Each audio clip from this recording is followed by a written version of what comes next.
आज की जाए। जय। जय। हरे कृष्णा। श्रीमद् भगवद गीता यथारूप अध्याय 6 ध्यान योग और श्लोक क्रमांक 30 है। 30 जी 30। यो जी माम प्रभु। पश्यति सर्वत्र यो मां पश्यते सर्वत्र सर्वं च मयि पश्यति सर्वं च मयि पश्यति तस्याहं न प्रणश्यामि तस्याहं न प्रणश्यामि स च मे न प्रणश्यति। स च मे न प्रणश्यति। आप में से पढ़िए। पहले विनय जी ने हैंड रेज किया, उसके बाद आगे कौन पढ़ेगा देखिए। यो शालिनी मा माता। पश्यति यो मा पश्यति सर्वत्र सर्वं च मयि पश्यति तस्याहं न पश्यामि स च मे न प्रणश्यति। हरे कृष्णा प्रभु जी, दंडवत प्रणाम। हरे कृष्णा। पढ़िए शालिनी माता जी। हरे कृष्ण प्रभु जी, दंडवत प्रणाम। यो मां हरे कृष्णा जी। यो मां पश्यति सर्वत्र सर्वच मयि पश्यति तस्याहं न प्रणश्यामि स च मे न प्रणश्यति। हरे कृष्ण। हरे कृष्णा। हरे कृष्ण प्रभु जी, दंडवत प्रणाम। पढ़िए विनय जी, फिर पारुल माता जी पढ़ेंगी। हरे कृष्ण। हरे कृष्ण प्रभु जी, दंडवत प्रणाम। हरे यो कृष्णा जी। एक्चुअली मैं जवाब इसलिए नहीं दे पा रहा, मैं डिनर कर रहा हूँ साथ साथ, तो कोई बात नहीं। आप नहीं कोई बात नहीं, आप करिए। यो मां पश्यति सर्वत्र सर्वं च मयि पश्यति तस्याहं न प्रणश्यामि स च मे न प्रणश्यति। हरे कृष्णा। हरे कृष्णा। हरे कृष्णा। पढ़िए पारुल माता जी। हरे कृष्ण प्रभु जी। यो मां पश्यन्ति सर्वत्र सर्वं च मयि पश्यति तस्याम न प्रणश्यामि स च मे न प्रणश्यति। हरे कृष्ण प्रभु हरे जी। कृष्णा। आपका बहुत बहुत धन्यवाद सभी का। जो मुझे सर्वत्र, सीमा माता जी पढ़िए। पढ़िए, आप भी पढ़िए। हरे कृष्ण प्रभु जी, दंडवत प्रणाम। हरे कृष्णा जी। यो मा पश्यति सर्वत्र सर्वच मयि पश्यति तस्य। प्रभु जी थोड़ा सही बता दीजिए। सबसे पहले तो आप में से बहुत से लोग ना माँ के ऊपर की बिंदी नहीं पढ़ रहे। यो माम पश्यति सर्वत्र यो मा सर्वम च मयि पश्यति प्रभु जी तस्याहं न प्रणश्यामि स तस्य च हम मे न प्रणामि प्रणश्यति।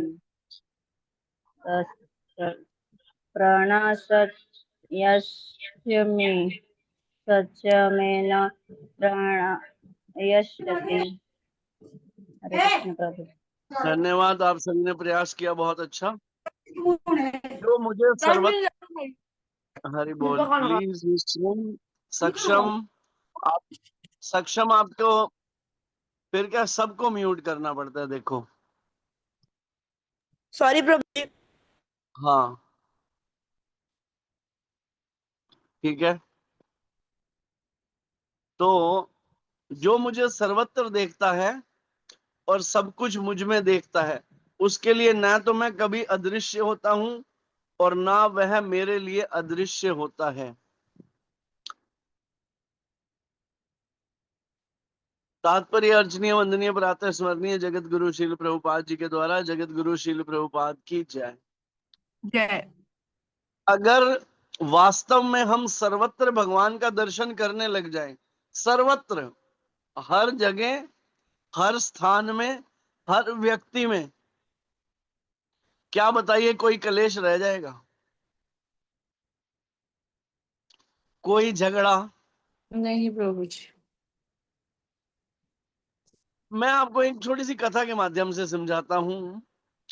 एक बार क्या हुआ, अभी मान लीजिए उदाहरण के तौर पे एक व्यक्ति काम पे जाता है, तो प्रायः सबका जैसे हेक्टिक काम होता है, अभी मॉर्निंग में वो अपनी डोरबेल बजाता है, ठीक है, बाहर से डोरबेल बजती है और वो जाके दरवाजा खोलता है। दरवाजा खोलता है तो सामने खड़े हुए हैं भगवान श्री कृष्ण। वो कहता है आप कौन? तो वो कहता है मैं कृष्ण। वो कहता है सुंदर तो आप बहुत लग रहे हो, लेकिन कौन सी ड्रामा कंपनी से आए हो? क्योंकि अभी देखिए, हम कितना भी कह लें, वास्तव में भी ठाकुर जी हमारे घर में आ जाएंगे ना, हम ठाकुर जी को मतलब मोर मुकुट बंसीधारी रूप में आएंगे तो भी नहीं पहचान पाएंगे। एक दूसरे रूप में आएंगे तो मैं तो अलग ही बात है। उसका कारण क्या है?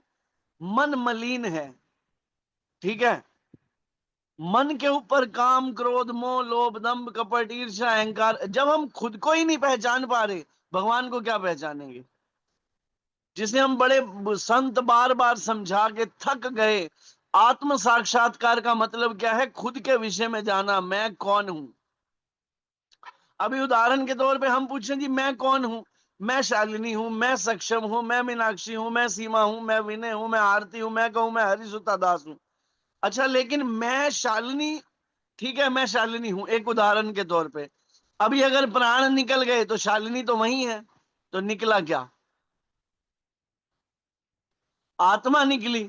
हाँ। और जिस शरीर के पीछे हम लगे हुए हैं, कितनी देर ज्यादा से ज्यादा उस शरीर को घर वाले संभाल के रखेंगे? 1 घंटा 2 घंटा। शालिनी माता जी कितनी देर आपको रख लेंगे? प्रभु जी जल्द से जल्द निकालने की कोशिश करेंगे। ठीक है। और गलती से अगर आप वापस सपने में आने लग गए तो क्या करेंगे? वो डर जाएंगे। डर जाएंगे, तांत्रिक वाले को बुलाएंगे, भाई दिखने लग गई, कौन सा कुछ रह गया, उसकी कोई ख्वाहिश अधूरी रह गई, कहीं इसी घर में उसकी अटैचमेंट तो नहीं रह गई। तो वास्तव में हम इसको बड़े ध्यान से समझें कि जब हम खुद की पहचान नहीं कर पा रहे, आज तक आधा आधा जीवन निकल चुका है, कब्र पे ऊपर लटके हुए हैं, पता नहीं कब बुलावा आ जाएगा। और बुलावा आने से पहले भगवान संकेत देते हैं, बाल सफेद होना शुरू हो जाते हैं, किसी के उड़ना शुरू हो जाते हैं, आंखों से दिखना कम हो जाता है, कानों से सुनना कम हो जाता है। ये सब लेटर आते हैं, पता है आपको? चल बेटा तैयारी कर ले, जाने का समय आ रहा है, चल बेटा तैयारी कर ले। लेकिन हम क्या करते हैं? कांटेक्ट लगा लेंगे, नहीं अभी कोई नहीं, अभी तो बहुत टाइम है, अभी बहुत टाइम है मेरे पास। क्या वास्तव में समय है हमारे पास? नहीं है प्रभु जी, नहीं प्रभु जी। बिल्कुल नहीं। जिस दिन ऑन द सीरियस नोट हम ये समझ जाएंगे ना कि हमारे पास समय नहीं है, सिर्फ भक्ति करेंगे और कुछ नहीं करेंगे, और कुछ होगा ही नहीं। कैसे होगा? जिसको पता हो मैं थोड़ी देर में मरने वाला हूं, परीक्षित महाराज को पता चल गया मैं 7 दिन में मरने वाला हूं। सारी चक्रवर्ती सम्राट थे, पूरी पृथ्वी का साम्राज्य त्याग दिया उन्होंने, पूरी पृथ्वी का। हम तो क्या ही छोड़ेंगे? किसी से कहो भक्ति करनी है, भगवान को भोग लगा का प्यार नहीं छूटता, चाह नहीं छूटती। जिस टाइम यमदूत लेने आएंगे, यमदूत को कहना चाह नहीं छूटती, और वो कहेगा कोई गल नहीं 2 कप और पी ले। ऐसे कहेगा वो? नहीं नहीं प्रभु। कहेगा। क्यों? इन सब बातों का अर्थ क्या है? हम खुद को ही नहीं पहचान रहे, क्या पहचानेंगे भगवान को? तो स्थिति ऐसी बनती है, भगवान आए, प्रकट हुए, डोरबेल बजी, आप लग तो बड़े सुंदर रहे हो, मोर मुकुट भी है, घुंघराले बाल भी हैं, कौन सी ड्रामा कंपनी से लिया, आपकी ड्रेस भी बड़ी सुंदर लग रही है। लेकिन फिर भगवान क्या कहेंगे? वहां से अदृश्य होके उसको लगेगा मुझे कोई भ्रम है। मान लीजिए शालिनी माता ही है, हम उनको एक बार एज्यूम करते हैं, जस्ट एज्यूमिंग। लेकिन जैसे ही पलटेंगी तो अंदर वही भगवान सोफे पे बैठे हैं। अच्छा, बाकी फैमिली में किसी को नहीं दिख रहे। अब she is gonna notice that कि नहीं, वास्तव में भगवान ही हैं, क्योंकि केवल मुझे दिख रहे हैं, घर में और किसी को नहीं दिख रहे। ठीक है। अब जो काम सुबह से लेकर शाम तक, जैसे कुकिंग कर रही हैं, कुकिंग करते करते बच्चों को, मैं ये नहीं कहूंगा, मैं हम एज्यूम कर रहे हैं, मैं ये नहीं कहूंगा आप चिल्लाते होगे, हम किसी को भी एज्यूम करते हैं, हम बच्चों पे चिल्ला देते हैं, ठीक है। हस्बैंड कहेगा मेरा वॉलेट नहीं मिल रहा, अरे कुछ तो ढूंढ लिया करो, तौलिया तुम्हारी आदत हो गई, 20 साल से आज तक तुम बेड पे ही छोड़ देते हो। जो एक आदत होती है गृहिणियों की, वाइफ्स की, हस्बैंड्स की, वही चीजें हैं। लेकिन आज वो चिल्लाहट मुंह से निकलेगी? नहीं निकलेगी। पता है क्यों नहीं निकलेगी? सामने भगवान बैठे हुए हैं। पता चल जाएगा ना मेरे सामने भगवान बैठे हुए हैं, अब नहीं चिल्लाएगा। क्यों? अरे भगवान के सामने चिल्लाएंगे। अभी देखो, मान लीजिए हम जैसे भी हैं, मोदी जी आके हमारे घर में कहें आज मैं तेरे साथ एक दिन रुकता हूं, हम कितना अच्छा बिहेव करेंगे। जैसे नहीं है उससे 10 गुना अच्छा बिहेव करेंगे, करेंगे या नहीं? जी मोदी जी प्रभु तो जी। ज्यादा जी ऊंची बात प्रभु। हो गई। उदाहरण के तौर पे चलो मैं ही आप में से किसी के घर आ जाऊं, तो व्यक्ति कहता है ना, कम से कम बाहर वालों के सामने तो थोड़ा तमीज से रहा करो। ऐसी हम बातें सब करते हैं ना। और यहाँ मैं जी किसी एक स्पेसिफिक पर्सन को नहीं कह रहा हूँ, सबका यही हाल है या नहीं है? अग्रीड और नॉट? जी जी प्रभु प्रभु जी। जी। हाँ प्रभु तो अब जी। ऐसी स्थिति में क्या होगा? आज चिल्लाना नहीं हो रहा। अच्छा ठीक है। अभी जो भी सिचुएशंस आ रही हैं उसको फेस करते करते धीरे धीरे जाके बैठी माता जी कार में, भगवान पहुंच गए कार में। आज कार में बिल्कुल कोई फ्रस्ट्रेशन नहीं है।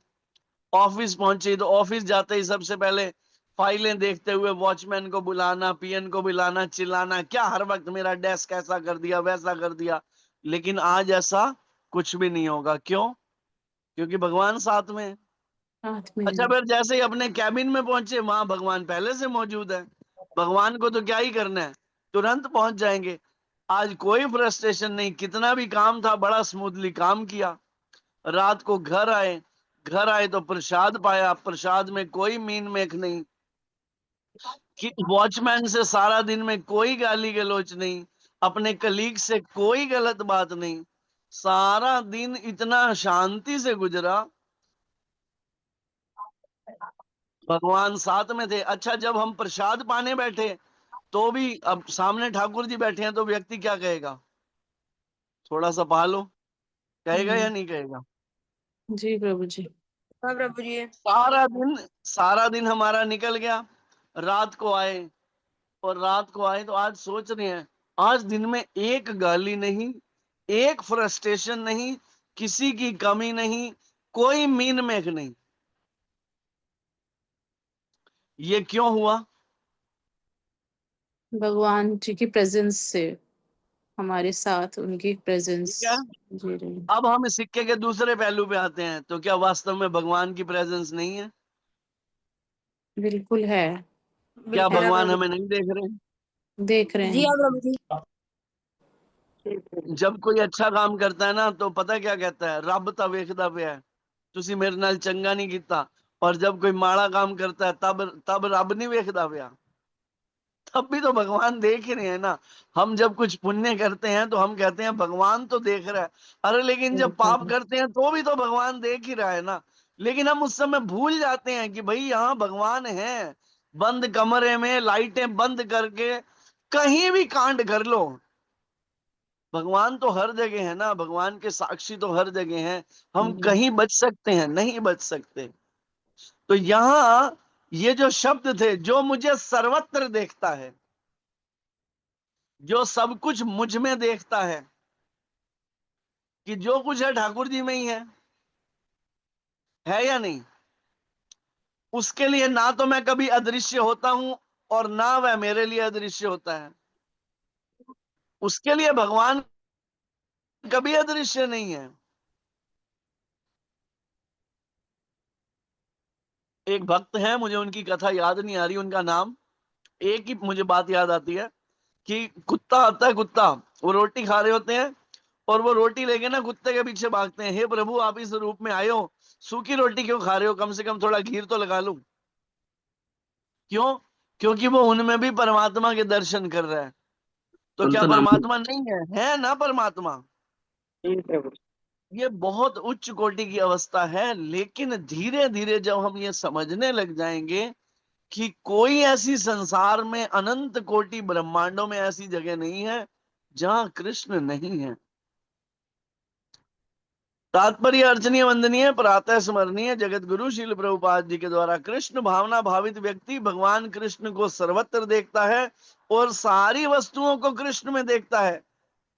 ऐसा व्यक्ति भले ही प्रकृति की पृथक पृथक अभिव्यक्तियों को देखता प्रतीत हो, किंतु प्रत्येक दशा में इस कृष्ण भावना मृत से अवगत रहता है कि प्रत्येक वस्तु कृष्ण की शक्ति की अभिव्यक्ति है। कोई भी चीज संसार में घटित हो रही है तो बिना भगवान की शक्ति के वो घटित नहीं हो सकती। गुरु महाराज जी बहुत बार प्रहलाद महाराज और नरसिंह ये हिरण्यकशिपु की कथा सुनाते हुए कहते हैं,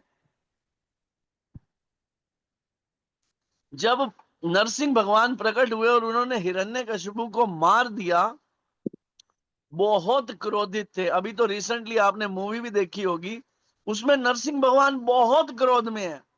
यहां तक कि ब्रह्मा जी नजदीक नहीं जा रहे, शिव जी नजदीक नहीं जा रहे, लक्ष्मी माता नजदीक नहीं जा रही। तो सब मिलके कहते हैं प्रहलाद को, भगवान आपके लिए ही प्रकट हुए हैं, और मतलब आपको क्योंकि हिरण्यकशिपु ने भगवान के शुद्ध भक्त को कष्ट पहुंचाया तो इसलिए क्रोधित है। तो अब तो क्रोध शांत कौन करेगा? आप ही करवाओगे। प्रहलाद महाराज जैसे ही आगे बढ़ते हैं, भगवान का क्रोध शांत हो जाता है। भगवान बार बार प्रहलाद महाराज को कहते हैं, मांगो मुझसे क्या मांगते हो, मैं तुमसे बड़ा प्रसन्न हूं। और प्रहलाद महाराज कहते हैं, प्रभु आपकी भक्ति कोई व्यापार थोड़ी है, जिसने आपको पा लिया उसने सब पा लिया, मैं क्या ही मांगू, मुझे कुछ नहीं चाहिए। लेकिन जब बार बार नरसिंह भगवान कहते हैं तो प्रहलाद महाराज कहते हैं, अगर आप कुछ मुझे देना चाहते हैं तो मेरे पिताजी को क्षमा कर दीजिए। अब नरसिंह भगवान क्या कहते हैं? नरसिंह भगवान कहते हैं, तू उस पिता के लिए क्षमा मांग रहा है जिसने तेरे को इतने कष्ट दिए, जलाने की कोशिश की, मारने की कोशिश की, सांप वाले उसमें करने की कोशिश की, पहाड़ से फेंकवाया, समुद्र में फेंकवाया। तो गुरु महाराज जी ये कथा सुनाते हुए कहते हैं कि जो बात प्रहलाद महाराज कहते हैं वो हमें समझनी चाहिए कि कौन किसको कष्ट दे सकता है, वो तो मेरे ही कर्म थे। अब आप सोचिए, अगर भगवान नहीं चाहे कोई हमें कष्ट दे सकता है? नहीं प्रभु जी। इसका मतलब कहीं ना कहीं भगवान की सहमति है ना। और एक भक्त की स्थिति पता क्या होते हैं? एक भक्त की स्थिति ऐसी होती है, वो ये समझता है अगर मेरे जीवन में कष्ट आ रहे हैं ना, तो ठाकुर जी आप कितने कृपालु हो, मेरे कर्म काट रहे हो। क्योंकि जब तक कर्म पूर्ण रूप से कटेंगे नहीं तो अगला जन्म होगा, और भगवान चाहते ही नहीं कि हमारा अगला जन्म हो। समझ आ रही है आपको ये बात? जी प्रभु जी। लेकिन ये वास्तव में समझने के लिए जी प्रभु जी। हमारे को कितनी भक्ति करनी पड़ेगी। अच्छा, आप में से कौन ऐसा भक्त है जो इस समय इस स्थिति को पहुंच चुका है? दर्शन करा दो, हाथ हैंड रेज करके। हम में से अभी कोई भी इस स्तर पे नहीं है, ठीक है ना। हम तो बस मेरा इससे राग है, मेरा इससे द्वेष है, ये मेरा ये पराया। मतलब कितनी छोटी छोटी बातों में ना हम अपने पराये को ढूंढने लग जाते हैं। रोज भगवत गीता पढ़ रहे हैं, रोज ममे वंशो जीव लोके जीव भूता सनातना, सारी सृष्टि के जीव मेरे अंश हैं। अब आप एक बात सुनो, मान लीजिए कोई आपसे बहुत ईर्ष्या करता है, बहुत ईर्ष्या करता है, और जेन्युइन ईर्ष्या करता है। मैं ये नहीं कह रहा हूं कि आप एज्यूम कर रहे हो, वो जेन्युइन ही ईर्ष्या करता है। लेकिन हम उसके ऊपर अगर बार बार रिएक्ट करने की बजाय ठाकुर जी के चरणों में ये प्रार्थना करें कि आप इसे सद्बुद्धि दो, बेचारा आपकी कृपा नहीं ले पा रहा, आपकी बेचारा कृपा नहीं ले पा रहा, मनुष्य जन्म मिला है लेकिन किन चीजों में फंस गया है। भगवान इससे प्रसन्न होंगे, ना कि इस बात से प्रसन्न होंगे कि हम किसी को क्रिटिसाइज करते रहें। हम हर वक्त किसी को क्रिटिसाइज करेंगे तो हासिल कुछ भी नहीं होने वाला। हर जगह भगवान को देखना, मतलब सब में भगवान को देखना। हमें इस बात को बहुत ध्यान से समझना है। कृष्ण भावनामृत का मूल सिद्धांत यह है, कृष्ण के बिना कोई अस्तित्व नहीं, कृष्ण ही सर्वेश्वर हैं। कृष्ण भावनामृत, कृष्ण प्रेम का विकास है। ऐसी स्थिति जो भौतिक मोक्ष से भी परे है। आत्म साक्षात्कार के ऊपर कृष्ण भावनामृत की इस अवस्था में भक्त कृष्ण से इस अर्थ में एक रूप हो जाता है कि उसके लिए कृष्ण ही सब कुछ हो जाते हैं, और भक्त प्रेममय कृष्ण से पूरित हो उठता है। यानी जहां जहां दृष्टि सुफरे तहां तहां कृष्ण दिखे। जहां दृष्टि जाएगी वहां ठाकुर जी दिखेंगे। ये बहुत उच्च कोटि की अवस्था है। कृष्ण के अलावा कुछ है ही नहीं संसार में। जब प्रहलाद महाराज को हिरण्यकशिपु कहते हैं, अच्छा तेरा विष्णु यहां होगा तो इस खंबे में भी होगा, वो कहते हैं बिल्कुल होगा। तो भगवान वहां होते हैं। जड़ हो या चेतन, भगवान हर जगह हैं, हर जगह। बस हमें अपनी आंखों में वो प्रेम रूपी अंजन लगाना है।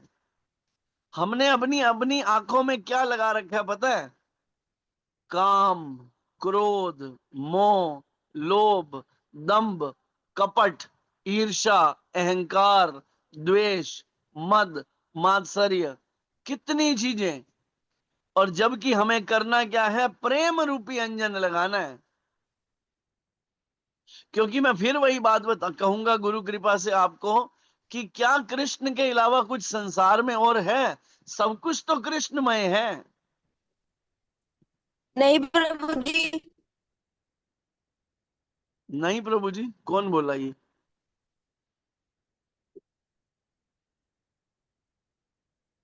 तब भगवान तथा भक्त के बीच अंतरंग संबंध स्थापित हो जाता है। इस अवस्था में जीव को विनष्ट नहीं किया जा सकता, और ना भगवान भक्त की दृष्टि से ओझल होते हैं। आपको एक बात बताऊं, आप में से किसी ने, या हो सकता है सबने ये रियलाइज किया होगा, जब हम भगवान की भक्ति करने लगते हैं ना, जब भी भगवान हमें बात बात पे ये रियलाइज करवाते हैं, देख मैं तेरी सुन रहा हूं, देख मैं तेरी सुन रहा हूं। मैंने तो पिछले 7-8 सालों में इतना रियलाइज किया, और विशेषकर लास्ट 2 सालों में, कि मुझे ऐसा लगता है ठाकुर जी ना मुझे आके कहते हैं बार बार पे, तू बस बस हरिसुता दास, इतना ही विश्वास था। और वो तुरंत मन में भी कुछ आएगा ना, कुछ बातें तो ऐसी होती है ना, मैं आपको शेयर भी नहीं कर सकता, क्योंकि आप हंस पड़ोगे कि हम क्या सोचते हैं। और केवल सोचने से, जैसे कहते हैं कि हाथ उठते ही नहीं और दुआ कबूल हो जाती है। अभी तो मन में आती है कोई बात, मुंह से भी नहीं निकलती। क्योंकि गुरु महाराज जी की कृपा से ना, पिछले 5-7 सालों में मुझे नहीं लगता मैंने भगवान से कभी कुछ भौतिक में मांगा हो। 1 या 2 बार अभी रिसेंटली कुछ मेरे मुख से निकला हो, तो अदरवाइज कभी भी नहीं। हमेशा ठाकुर जी से यही निकलता था। अभी रिसेंटली लास्ट 2-4 महीनों में कुछ 1 आधी बार मैंने कुछ कहा हो, वरना 6 सालों में भगवत कृपा से, गुरु महाराज जी की प्रेरणा से कभी भी नहीं निकला। और निकला भी ना तो उसके तुरंत बाद मैंने पता क्या बोला? ठाकुर जी जो मेरे लिए अच्छा होना वही देना। ये मन तो कुछ भी सोच लेता है। मतलब निकल भी गया तो तुरंत ये चीज पीछे निकल गई कि ठाकुर जी फिर भी मेरे लिए जो अच्छा होना वही करना। क्योंकि मन का क्या है, मन तो कुछ भी मांग लेता है या नहीं? हमारी स्थिति क्या है? हम थोड़े फैंसी भिखारी हैं। एक भिखारी मंदिर के बाहर बैठते हैं, हम अंदर फैंसी कपड़ों में जाके भीख मांगते हैं तो भिखारी। जी प्रभु जी। ठीक है, हमें इस चीज से समझना है कि भगवान सबके हृदय में है और सबके शुभ चिंतक हैं। और भगवान से ज्यादा हमारा कोई शुभ चिंतक है ही नहीं। भगवान से भी ज्यादा अगर कोई शुभ चिंतक है तो वो है भगवान के शुद्ध भक्त, जो गुरु रूप में आते हैं और देखते हैं कि ये देख कहां का रहने वाला और कहां भटक रहा है, किसका बच्चा है और इसकी हालत क्या हो गई है। अभी कोई अरबपति का बच्चा रोड के ऊपर बैठ के भीख मांग रहा हो, और एक व्यक्ति उसे देख ले और ये देखते ही कहे अरे ये तो उसका बेटा है, और फिर उसको पकड़ के उससे जाके मिलवा दे, तो क्या होगा? जो अरबपति है वो बेटे को देख के तो प्रसन्न होगा, मिलवाने वाले को भी देख के प्रसन्न होगा। अब हमारी स्थिति क्या है? अनंत कोटि ब्रह्मांड नायक भगवान श्री कृष्ण हमारे पिता हैं और हम बैठे होते हैं लोगों से भीख मांग रहे होते हैं। और संत जब हमारे जीवन में आते हैं और वो कहते हैं देखना कहाँ, मतलब क्या इसकी स्थिति है और ये फिलहाल किस स्थिति में है, और वो कहते हैं चल तू भगवान का नाम जप और भगवान के पास चल, बस अब निकल ले। इसीलिए किसी के भी जीवन में संत का आना, गुरु का आना, किसी वैष्णव का आना, ये भगवान की सबसे बड़ी कृपा है। अगर भगवान किसी पर बड़ी विशेष कृपा कर देते हैं ना, मतलब उसको यूं समझ लेते हैं कि बस उस पे आ जाता है भगवान को कि ना ये फंसा पड़ा है अनंत जन्मों से, बस अब इसको कुछ ना कुछ ले ही लो, तो उसके जीवन में संत भेज देते हैं। और मैंने ये प्रतिपल महसूस किया जब मैं रोहतक हरियाणा से शरीर का जन्म हुआ और सूरत सेटल हुआ ना, तो मेरे अंदर एक बहुत आग थी। क्या आग थी? जुनून था कि पैसा कमाना है, इतना पैसा कमाना है, इतना पैसा कमाना है, मेरा खुद का प्राइवेट मेंशन हो, खुद का स्विमिंग पूल हो, खुद का गार्डन हो, जो एक साधारण 20 25 30 साल के बच्चे की कामनाएं होती हैं वो थी। लेकिन भगवान की भक्ति में स्थिति क्या होती है कि भगवान भक्त को देना शुरू करते हैं, साथ साथ ना अंदर से पता क्या करते हैं, उसकी इच्छाओं को ही खत्म कर देते हैं। अब वो इच्छा होती ही नहीं, चाह के भी नहीं होती। मतलब मैं कहता हूं ऐसा लगता है कि क्या कर लेंगे, क्या ही हासिल करेंगे। मेरी आज एक आत्मा से बात हो रही थी, मैंने उनको ये बात बोली, वो उनके यही शब्द थे, प्रभु जी बड़ा जुनून है पैसा कमाने का। तो मैंने उनको बोला मरते समय आपके अकाउंट में 5 करोड़ हो, 50 करोड़ हो या 500 करोड़ हो, बताओ एक एक सुई साथ ले जा सकते हो? एक सुई? नहीं प्रभु जी। अच्छा फिर पता क्या कहते हैं, आप जो कह रहे हो सही है, लेकिन फिर भी हम सुधरेंगे नहीं, फिर भी पैसा कमाना है। जो मन है से प्रभु जी हमारा ये बड़ा शैतान है। हाँ, ये तो हमें इस मन भटकाता रहता को, है। इस मन को काबू करने का तरीका ही तो गुरु जी समझाते हैं। जी। मन पवित्र हरि भजन सो, इस मन को हरि के भजन में लगाइए। हरे कृष्ण कृष्ण कृष्ण हरे हरे, हरे राम राम राम हरे हरे। बार बार छोटे बच्चे की तरह भागेगा, कान पकड़ के उसको नाम पे लाइए, कान पकड़ के नाम पे लाइए, कान पकड़ के नाम पे लाइए। और जिस दिन ये मन हमारे काबू में आ गया, यहीं बैठे बैठे इसी संसार में आप इतने आनंद में आ जाओगे। और इस लोक से परलोक में कैसे जाओगे पता है? जैसे समझ लो केवल आपने ऐसे शिफ्ट किया, बस ऐसे शिफ्ट किया 1 सेकंड में, क्योंकि यहां भी आनंद वहां भी आनंद, यहां भी ठाकुर जी की सेवा में वहां भी ठाकुर जी की सेवा में। और जो साधारणता जो लोग हैं उनकी स्थिति पता क्या है? यहां भी दुर्गति आगे भी दुर्गति, यहां भी बेचारों को सुबह से लेकर रात तक सुख चैन नहीं है और वहां भी चैन नहीं है। अच्छा क्या ही हासिल कर लेंगे बताओ? इतना पैसा होने के बाद फुल्का तो 1 या 2 ही खाने हैं, कोई बहुत ज्यादा होगा तो 3 खा लेगा, इससे ज्यादा तो नहीं खा सकता ना। प्लेटें ही तो बदलेंगी, कांच की हो जाएगी, स्टील की हो जाएगी, चांदी की हो जाएगी, कोई और रईस होगा तो सोने की हो जाएगी। रोटी थोड़ी किसी चीज में है, रोटी तो वही रहने वाली है। उल्टा जितना जितना आदमी पैसे वाला होता जाएगा ना, फिर उसको पता क्या होगा? बीपी की प्रॉब्लम है जी, शुगर की प्रॉब्लम है जी, फलानी प्रॉब्लम है जी, ढिमकानी प्रॉब्लम है जी। आगे कह रहे हैं उस अवस्था में जीव को विनष्ट नहीं किया जा सकता और ना भगवान भक्त की दृष्टि से ओझल होते हैं। भगवान कभी भक्त की दृष्टि से ओझल नहीं होंगे। कृष्ण में तादात्म्य होना आध्यात्मिक आत्म विनाश है। भक्त कभी भी ऐसी विपदा नहीं उठाता। ये देखो, जो मैंने आपको अभी श्लोक कह रहा था ना कि आंखों में प्रेम रूपी अंजुन होना चाहिए, अब देखिए वो श्लोक मैं कह रहा था, मुझे ना कंठस्थ नहीं है, लेकिन वो श्लोक आ गया। प्रेमांजन प्रेमांजन छुरित भक्ति विलोचनेन संत सदैव हृदयेषु विलोकयन्ति यम श्याम सुंदर चिंतय गुण स्वरूपम गोविंदमादि पुरुषम तमहम भजामी। मैं आदि भगवान गोविंद की पूजा करता हूं, जिनका दर्शन भक्त गण प्रेम रूपी अंजन लगे नेत्रों से करते हैं। आ गई वही बात। अभी देखो, मैं वही कह रहा था ना आपको, जी मन प्रभु में जी। कुछ आता है ना तो भगवान वो कृपा कर देते हैं। वे भक्त के हृदय में स्थित श्याम सुंदर रूप में देखे जाते हैं। इस अवस्था में ना तो भगवान कृष्ण अपने भक्त की दृष्टि से ओझल होते हैं और ना भक्त ही उनकी दृष्टि से ओझल हो पाते हैं। यही बात योगी के लिए भी सत्य है, क्योंकि वह अपने हृदय के भीतर परमात्मा रूप में भगवान का दर्शन करता रहता है। ऐसा योगी शुद्ध भक्त बन जाता है और अपने अंदर भगवान को देखे बिना एक क्षण भी नहीं रह सकता। प्राय सभी प्रयास कीजिए, भक्ति योग सबसे अच्छा है। ज्ञान योग, हठ योग, ध्यान योग, अष्टांग योग, ये सब योग पॉसिबल नहीं है। भक्ति योग मतलब सब कुछ कृष्ण का, हम भी कृष्ण के। बड़ी सुंदर एक शब्द मैंने अभी कुछ दिन पहले किसी के स्टेटस में पढ़े थे, मैंने 2-3 बार वो याद भी किए। अब डूबने का खौफ कैसा, जब नाव भी तेरी, समुद्र भी तेरा, हम भी तेरे, पतवार भी तेरी।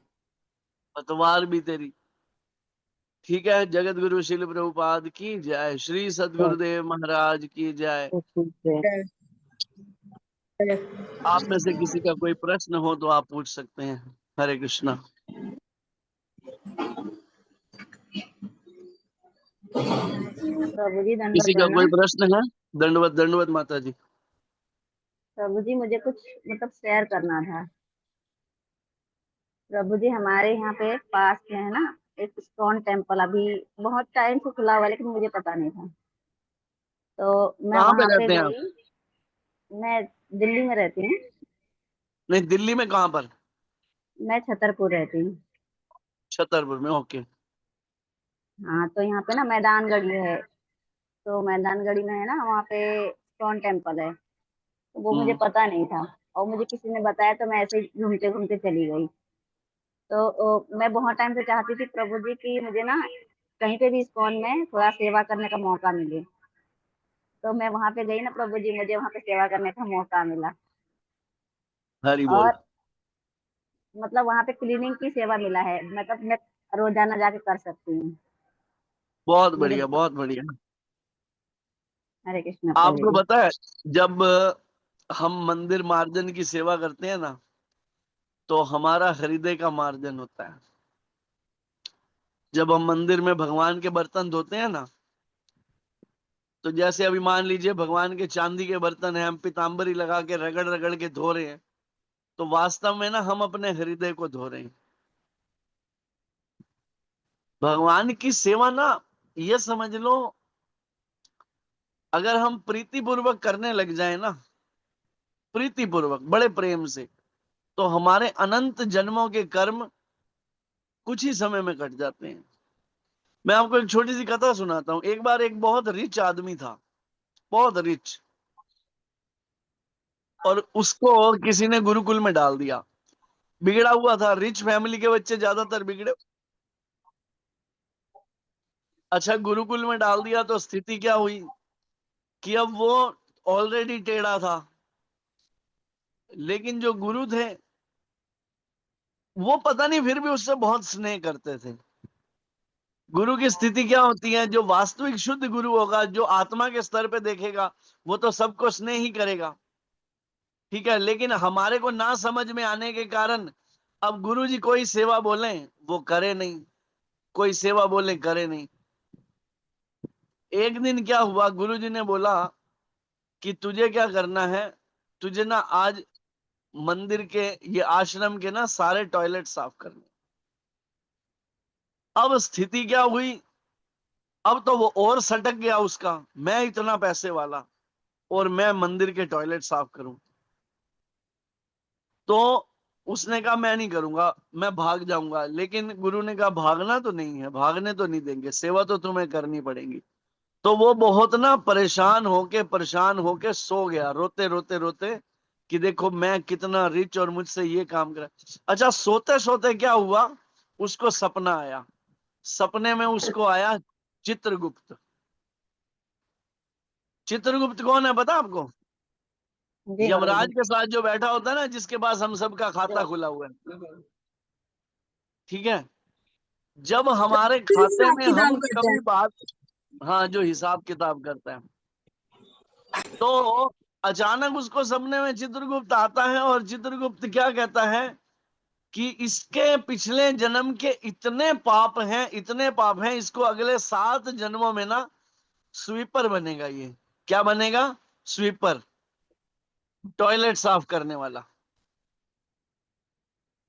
और लेकिन ना फिर वही सपने में ना उसको वो संत आते हैं और वो कहते हैं नहीं, अगर ये इस जन्म के अंदर केवल इस मंदिर के टॉयलेट साफ कर देगा ना, इसके 7 जन्म के कर्म कट जाएंगे। तो अचानक ना वो चौंक के उठ जाता है, और जब वो चौंक के उठ जाता है ना, तो उसकी आंखों से आंसू बहने चालू हो जाते हैं कि गुरु कृपा कैसी होती है, जो अनंत जन्मों के थे ना, वो कुछ ही क्षणों में काट सकती है। लेकिन हम समझते नहीं इस बात को। भगवान की सेवा ऐसी है, अगर हम हृदय से कर पाए। एक्चुअल में प्रॉब्लम पता कहाँ आती है? स्टार्टिंग में सेवा में सबका भाव होता है, कोई भी होगा ना उसको सेवा अच्छी लगती है, ये मेरा पर्सनल एक्सपीरियंस है। लेकिन बाद में स्थिति क्या होती है, जब हम मंदिर रेगुलर जाने लग जाते हैं, फिर कोई कोई हमारे को टोकने लग जाता है, आप ऐसा मत करो, आप वैसा मत करो, आप ये मत करो। तो हमारी स्थिति पता क्या होती है? फिर हमें लगता है एक तो मैं सेवा कर रहा हूं या कर रही हूं, ऊपर से ये मुझे टोक रहा है। तो हम सबसे पहले पता क्या छोड़ते हैं? सेवा छोड़ देते हैं। अच्छा, लेकिन हम ये भूल जाते हैं, क्या मैं सेवा उस व्यक्ति के लिए कर रहा था? नहीं। वो सेवा तो मैं खुद के आत्म कल्याण के लिए कर रहा था ना। जी प्रभु जी। अच्छा, किसी की बात हमें बुरी लगे भी तो हमें सेवा नहीं छोड़नी चाहिए। लेकिन ये जितना कहना सरल है ना, मैं आपको सच कह रहा हूं, ये एप्लीकेशन करना बड़ा मुश्किल है। और इसी के लिए हमें नाम जप करके अपने हृदय को शुद्ध करके भक्ति करनी है। हम ये चीजें समझ ही तब सकते हैं, हम समझ ही नहीं सकते कि जीवन में गुरु क्या कर सकता है। अभी मैं आपको एक छोटी सी कथा और सुनाता हूँ, बड़ी सुंदर कथा मैंने आज सुनी। चलेगी या बंद कर दें सेशन? नहीं प्रभु जी प्रभु जी बोलिए। चलेगी। प्रभु जी सुनाओ। चलेगी ना? तो क्या हुआ, एक संत गली गली जा रहे हैं, गली गली जा रहे हैं, ठंड का समय है, और जाकर किसी को कह रहे हैं कि बाहर बहुत ठंड है, हमें कोई अपने घर रुकने दो। और सब, कोई भी उनको अपने घर में रुकने नहीं दे रहा, सब मना करते जा रहे हैं। लोगों को क्या लग रहा है, कौन फकीर सा है, इसको क्यों अपने घर में घुसाएं। प्राय आजकल जो स्थिति है, कली काल का प्रभाव है। लोगों को ऐसा लगता है कोई भी उनके घर आया है ना अगर, तो कुछ मांगने आया है।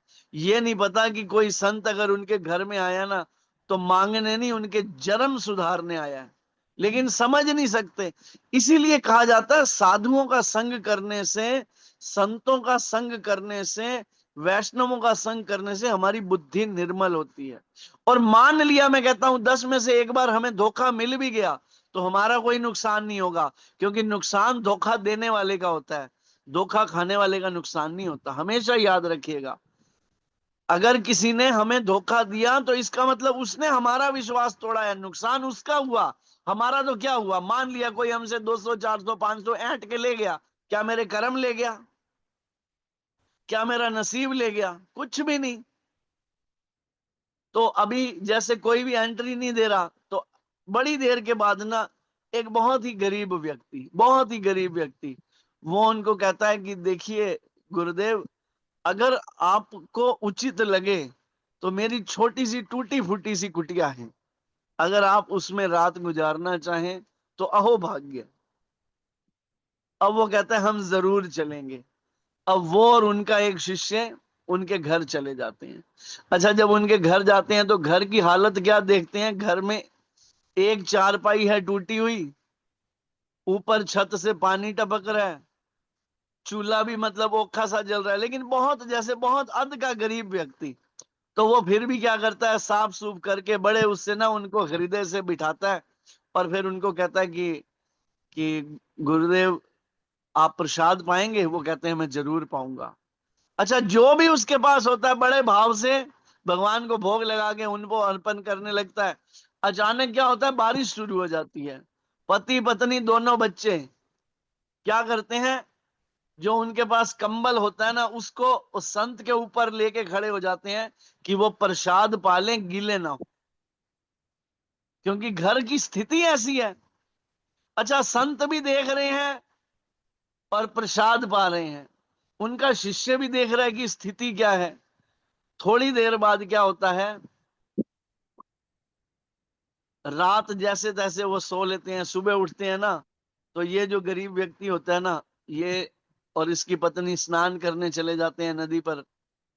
तो जैसे ही वापिस आते हैं ना, वो जो संत होते हैं ना, मैं आपको बता रहा हूँ, ये कथा जब मैंने सुनी थी ना, मैं आज थोड़ी देर के लिए तो रो पड़ा था कि हम वाकई नहीं समझ सकते।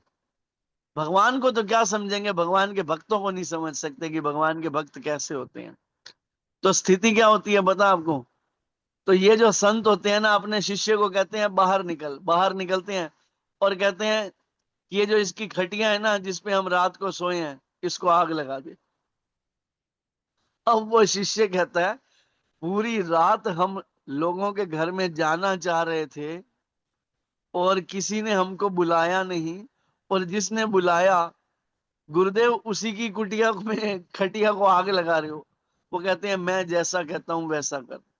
अब वो भी शिष्य होता है, अपने गुरु की आज्ञा पालन करता है, खटिया को आग लगाता है, फिर कहता है इसकी ये झोपड़ी तोड़ दे। अब वो कहता है गुरुदेव आप क्या कह रहे हैं? कह रहे हैं मैं जो कह रहा हूं वो कर। वो झोपड़ी तोड़ देते हैं, झोपड़ी से बाहर आके झोपड़ी तोड़ देते हैं। अब इतने में वो पति पत्नी बच्चे आते हैं। उसके बावजूद उनकी उनकी विनम्रता देखो, उनकी दीनता देखो। हमारे में से कोई ऐसा हो तो कहेगा एक तो हमने तुम्हारे को रात को रहने की जगह दी, खुद भीखा रह के तुमको खिलाया, और तुमने ये सिला दिया, तुम तो पखंडी हो, ये हो वो हो, पता नहीं कितना कुछ कह देंगे। कहेंगे या नहीं कहेंगे? सच सच बताइएगा। जी हाँ प्रभु प्रभु जी जी। कहीं। लेकिन वो पता क्या कहते हैं, वो कहते हैं कि महापुरुषों एक बात मैं आपको बताऊं, ये खटिया टूट गई मुझे कोई फर्क नहीं पड़ा, ये घर टूट गया मुझे कोई तकलीफ नहीं है, बस तकलीफ इस बात की है लगता है हम अच्छे से आपकी सेवा नहीं कर पाए। आप सोचो उसकी भावना कि लगता है हम अच्छे से आपकी सेवा नहीं कर पाए। अब वो स्थिति में कहता है नहीं नहीं ऐसी कोई बात नहीं है, बस ध्यान रखना जहां आज तुम्हारी ये कुटिया है ना, महल होंगे। बस केवल इतनी बात कहते हैं और चल पड़ते हैं।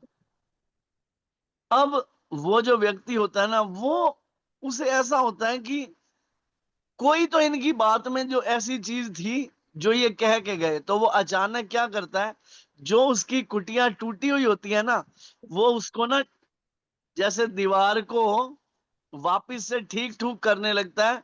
तो एक दीवार वाली जगह के पास से ना नीचे से इतनी सारी सोने की ईंटें निकलती हैं, इतनी सारी सोने की ईंटें। और कुछ सालों के बाद अब जो ये सोने की ईंटें निकलती हैं, तो उन सोने की ईंटों से ये क्या करता है, बहुत बड़ा व्यापारी बन जाता है, वहां पर बहुत आलीशान बंगला बना लेता है। कुछ समय बाद जब वो संत वापिस आते हैं ना, तो देखते हैं कि वहां इतनी बड़ी कोठी है। संत को तो सब पता था, वो तो सब जानते थे, तभी तो उन्होंने लीला की थी। लेकिन जो उनका शिष्य होता है ना, वो कहते हैं गुरुदेव आपको याद है आज से कुछ साल पहले जब वहां आए थे, तो यहाँ एक छोटी फोटी टूटी फूटी कुटिया वो झोपड़ी हुआ करती थी। तो वो कहते हैं हाँ। बोले ये महल उसी का है। तो अंदर जाते हैं, तो अब वो उनको देखते ही उनके चरणों में गिर जाते हैं, उन्हें दंडवत करते हैं। क्यों? क्योंकि वो जो व्यक्ति था वो वास्तव में नामनिष्ठ था, वो साधु सेवी था, वो समझ पाया। यहां तक कि उनका शिष्य भी नहीं समझ पाया।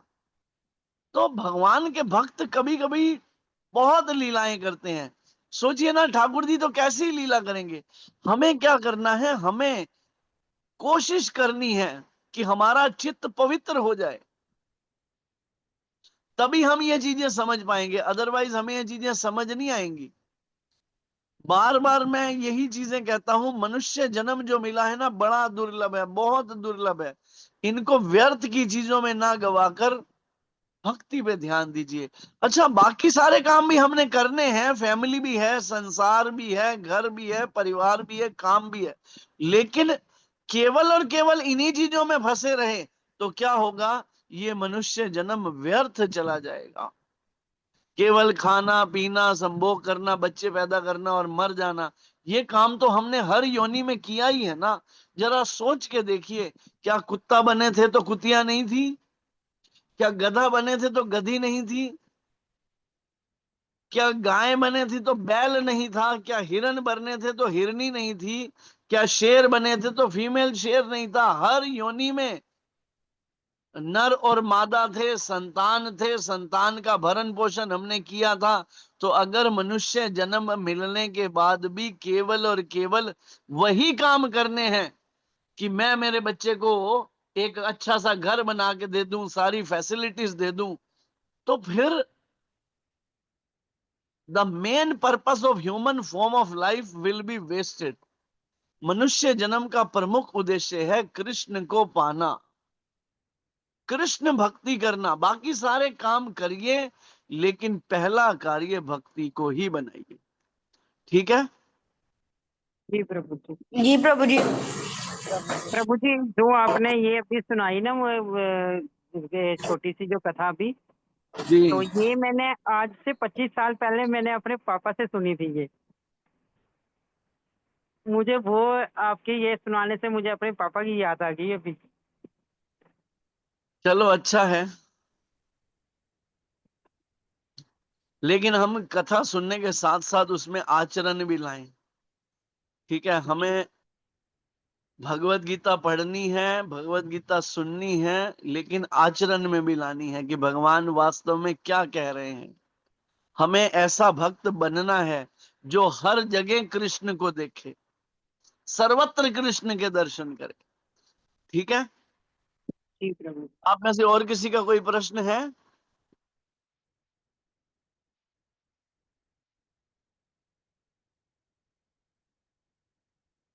नहीं है तो हम फिर सेशन को विराम दें।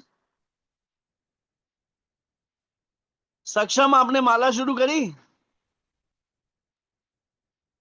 प्रभु जी मंडी से करनी है, मैंने पूजा मैम को कहा है, वो ले आएंगे मेरे लिए इस्कॉन से कल। अच्छा, और आपकी मम्मा ने करी? नहीं प्रभु जी, उन्होंने नहीं करी अभी। तो पूजा मैम को बोलना 2 माला लेके आएंगे। जी प्रभु ठीक जी। है? एक ना मेरी ओके तरफ प्रभु से जी। अपनी मम्मा, एक मेरी तरफ से अपनी मम्मा को गिफ्ट करना, उसकी लक्ष्मी सेवा मैं पूजा माता जी को दे दूंगा। ठीक है? जी प्रभु जी। और 2 माला अपनी मम्मी से भी करवाना। पुत्र का जी प्रभु कर्तव्य जी। निभाना है आपको। ठीक है? ओके प्रभु जी। ठीक है।